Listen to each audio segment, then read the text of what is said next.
ದೇವರಂದ್ರೆ ನಮ್ಗೊಂದು ಭಯ ಇದೆ, ದೇವರಂದ್ರೆ ನಮ್ಗೊಂದು ಆತಂಕ, ಭಕ್ತಿ ಇದೆ. ಆದರೆ ಕೆಲವರು ದೇವರ ಹೆಸರಿನಲ್ಲಿ ನಮ್ಗೆ ಎದುರಿಸ್ತಾರೆ. ಯಾಕೆಂದ್ರೆ ಅಲ್ಯಾರೋ ಒಬ್ಬ ವ್ಯಕ್ತಿಗೆ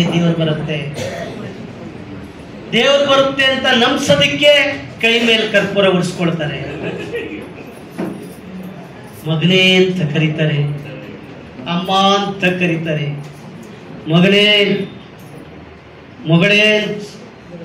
ಆಕೆ ಮಗ ಅಪ್ಪ ಅಂತ ಹೋಗಿ ಕೈಗೆ ಬಿಡ್ತಾರೆ. ಯಾಕೆ? ಇಲ್ಲಿ ಏನಾಗ್ತಾ ಇದೆ? ನಮ್ಮ ದೇಹಕ್ಕೆ ಬೆಂಕಿ ಸುಟ್ಟಿರುತ್ತೆ. ಅರ್ಥ ಮಾಡ್ಕೊಳ್ಳಿ, ದೇಹಕ್ಕೆ ಈ ಬೆಂಕಿ ನಮಗೆ ಸುಟ್ಟಿರುತ್ತೆ, ನಮಗೆ ನೋವಾಗಿರುತ್ತೆ. ಇವ್ರಿಗೆ ಯಾಕೆ ಸುಟ್ಟಿಲ್ಲ ಅಂದ್ರೆ ಇವ್ರಿಗೆ ಯಾವುದೋ ಒಂದು ಅದ್ಭುತವಾದ ಶಕ್ತಿ ಇದೆ, ಅಕ್ಸೆಪ್ಟ್ ಮಾಡ್ಕೊಳ್ಳುತ್ತೆ ಮೈಂಡು. ಆಗ ಬಾಡಿ ಅಂತ ಕರೀತಾರೆ. ನಾವೇನನ್ನೂ ಯೋಚನೆ ಮಾಡದಲೇ ಮೌಢ್ಯವಾಗಿ ಅವ್ರ ಹತ್ರ ಹೋಗಿ ದಾಸರಾಗ್ತೀವಿ, ದಾಸ್ಯದ ಸಂಕೋಲೆಯಲ್ಲಿ ಬೀಳ್ತೀವಿ. ಇದ್ರ ಹಿಂದೆ ಒಂದು ಸಣ್ಣ ತಂತ್ರ ಇದೆ, ಗೊತ್ತಾಗಲ್ಲ ನೋಡಿ. ಕರ್ಪೂರ ಇದೆಯಲ್ಲ, ಅದರ ಕೆಳಗಡೆ ಕರ್ಪೂರನ ನೀರಲ್ಲಿ ನೆನೆಸಿರ್ತಾರೆ, ಗೊತ್ತಾಗಲ್ಲ. ಮೇಲ್ಗಡೆ ಕರ್ಪೂರ ಉರಿತಾ ಇರುತ್ತೆ, ಲಿಕ್ವಿಡ್ ಆಗಲ್ಲ, ಗ್ಯಾಸ್ ಆಗುತ್ತೆ. ಈ ಸಣ್ಣ ತತ್ವ ನಮಗೆ ಗೊತ್ತಿಲ್ಲ. ಹಿಂಗ್ ಬಾಡಿ ಲ್ಯಾಂಗ್ವೇಜ್ ಅಂತಿದ್ದಂಗೆ ಸಾಕು. ಏನ್ ನಿಮ್ಮ ಹೆಸರು? ನಿಂತ್ಕೊಳ್ಳಿ. ಏನ್ ಮಾಡೋದು? ಏನ್ ನಿಮ್ಮ ಹೆಸರು ಹೇಳಿ, ಬೇಗ ಹೇಳಿ, ಹೆಸರು ಹೇಳಿ. ಪ್ರೇಮ, ಪೂಷ, ನಾಡ, ಚಿತ್ತ, ನಕ್ಷತ್ರ, ತುಲಾ ರಾಶಿ, 3ನೇ ಪಾದ. ಇತ್ತೀಚೆಗೆ ಮನಸ್ಸು ಚಂಚಲ ಆಗ್ತಾ ಇದೆ ಮಗಳೇ. ನಾನು ಹೇಳಲ್ಲ, ಯಾರು ಹೇಳ್ತಾರೆ? ಹೇಳ್ತಾರೆ. ಎಸ್, ಇದೇ ಯೋಚನೆ ಮಾಡಿ. ಹಿಂಗಂದ್ರೆ ಸಾಕು, ನಕ್ಷತ್ರ ಹೇಳಿದ್ರೆ ಸಾಕು, ರಾಶಿ ಹೇಳಿದ್ರೆ ಸಾಕು. ಟೆಂಪೋರಾರಿ, ಚಿತ್ತ, ನಕ್ಷತ್ರ, ತುಲಾ ರಾಶಿ, 3ನೇ ಪಾದ, ಮುಗಿತ್ತು. ಅತ್ತ ಡೌನ್. ಅವ್ರ ಭವಿಷ್ಯ ಅವ್ರ ಕೈಲಿದೆ ಏನ್ರಿ? ಇವತ್ತು ಅತ್ಯಂತ ಸುಳ್ಳೆಳಿಸ್ತಾ ಇರೋದು ಶಾಸಕರೇ ಸಮೂಹ ಮಾಧ್ಯಮಗಳು.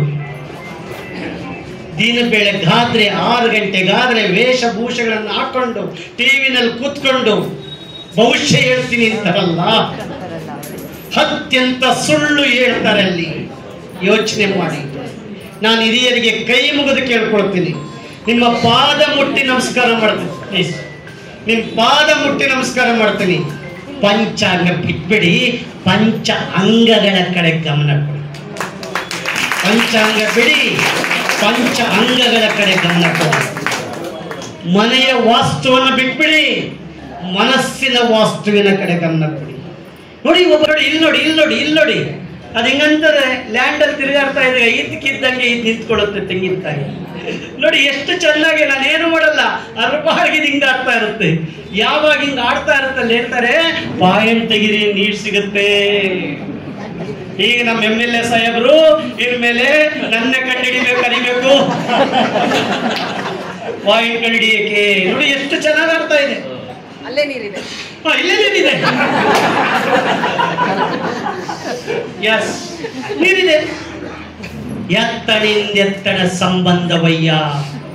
ಭೂಮಿ ಒಳಗಡೆ ನೀರಿರೋದಕ್ಕೂ ಈ ತೆಂಗಿನಕಾಯಿ ನಿಂತ್ಕೊಳ್ಳೋದಕ್ಕೂ ಸಂಬಂಧ ಇಲ್ಲ.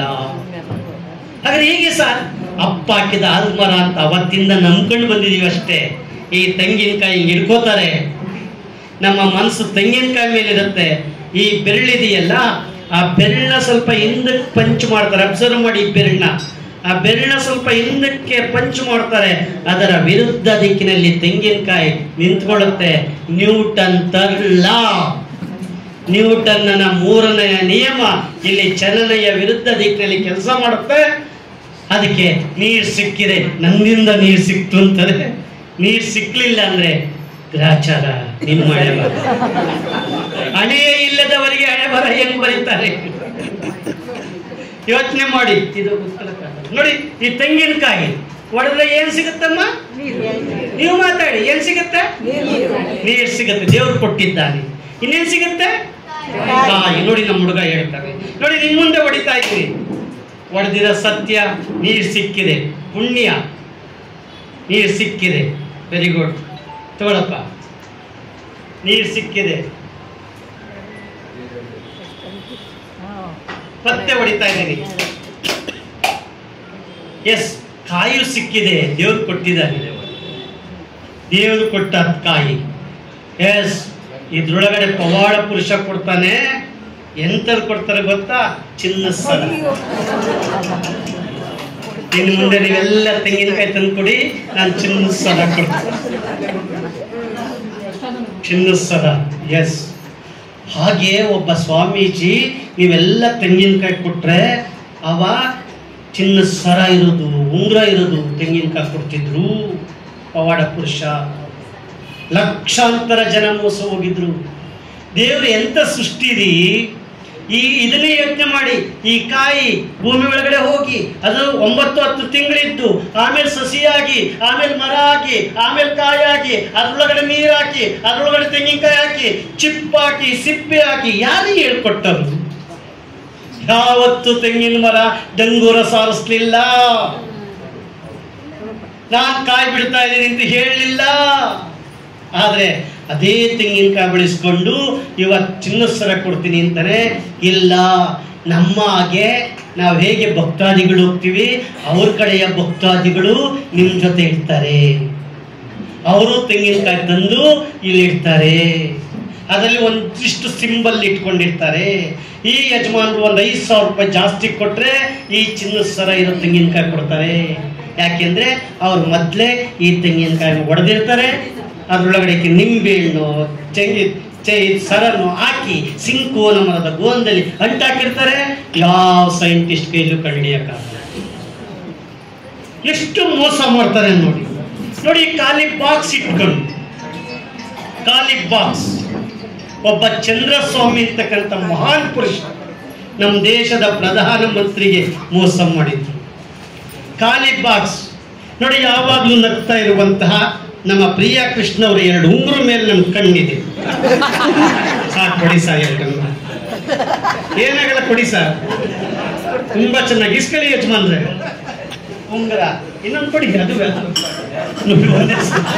ಬಹಳ ಬುದ್ಧಿವಂತರು. ಇಂಥರಾರೆ ಎಷ್ಟು ಜನ ಹಾಕ್ಬಿಟ್ಟು ನೋಡಿ ಉಂಗುರ ಹಾಕಿದ್ದಾರೆ. ಉಂಗುರ ಹಾಕಿರೋ ಸತ್ಯ. ಖಾಲಿ ಬಾಕ್ಸ್ ನಿಮ್ಮೆಲ್ಲರ ಮುಂದೆ ಇದ್ರೊಳಗಡೆ ಹಾಕೊಂಡಿದ್ದೀನಿ. ಸತ್ಯ ಇಲ್ಲಿದೆ. ಹಾಗೆ ಹೇಳ್ತಾರೆ ನಮ್ಮ ಪ್ರಿಯ ಕೃಷ್ಣ, ಮುಂದೊಂದು ದಿವಸ ಮಿನಿಸ್ಟರ್ ಆಗೇ ಆಗ್ತಾರೆ ನನಗಿದ್ರೆ ಈ ಉಂಗುರ ಮಾಯ ಆಗಿ ಹೂ ಬರುತ್ತೆ. ಈ ಉಂಗುರ ಮಾಯ ಆಗಿ ಹೂ ಬರುತ್ತೆ.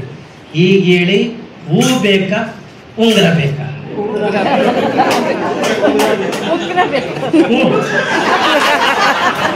ನೋಡಿ ಇಲ್ಲಿದೆ.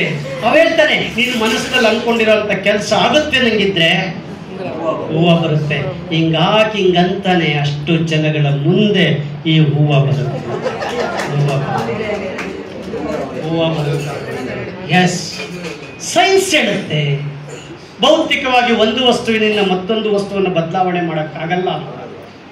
ಸಾರ್ವಕಾಲಿಕ ಸತ್ಯ ಅದು. ಆದರೆ ಇಲ್ಲಿ ಉಂಗುರ ಇಸ್ಕೊಂಡು ಹೂ ಕೊಟ್ರಲ್ಲ, ಇಲ್ಲಿ ಯೋಚನಾ ಲಹರಿಯನ್ನ ಕಳ್ಕೊಳ್ತೀವಿ. ಪ್ರಶ್ನೆ ಮಾಡೋದನ್ನ ಕಳ್ಕೊಳ್ತೀವಿ. ಪ್ರಶ್ನೆ ಮಾಡಿದ್ರು ಅಲ್ಲಿ ಧರ್ಮದೇಕ್ ಬೀಳ್ತವೆ. ಮಾಡೋ ಹಾಗೆ ಇಲ್ಲ.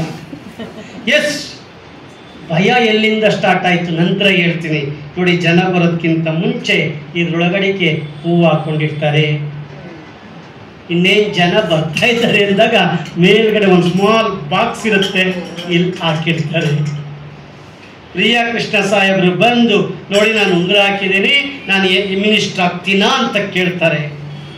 ಆಗ ಅವ್ರು ಹೇಳ್ತಾರೆ, ನೀವು ಮಿನಿಸ್ಟರ್ ಆಗಂಗಿದ್ರೆ ದೇವರ ದಯೆಯಿಂದ ಹೂ ಬರುತ್ತೆ ಅಂತಾರೆ. ಹಿಂಗೆ ಪ್ರೆಸ್ ಮಾಡ್ತಿದ್ದಂಗೆ ಇಲ್ಲಿ ಮ್ಯಾಗ್ನೆಟಿಕ್ ಕಡ್ಡಿ ಇದೆ, ಇಲ್ಲಿ ಉಂಗುರ ತಗೊಂಡು ಹೋಗ್ಬಿಡುತ್ತೆ. ಉಂಗುರ ತಗೊಂಡು ಹೋಗ್ಬಿಡುತ್ತೆ, ಇದ್ರೊಳಗಡೆ ಇರುತ್ತೆ, ಇಲ್ಲಿ ಹೂ ಬರುತ್ತೆ.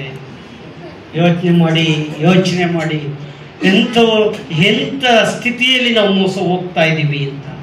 ಸರ್ ತೆಗಳಿದ್ದಿಂದ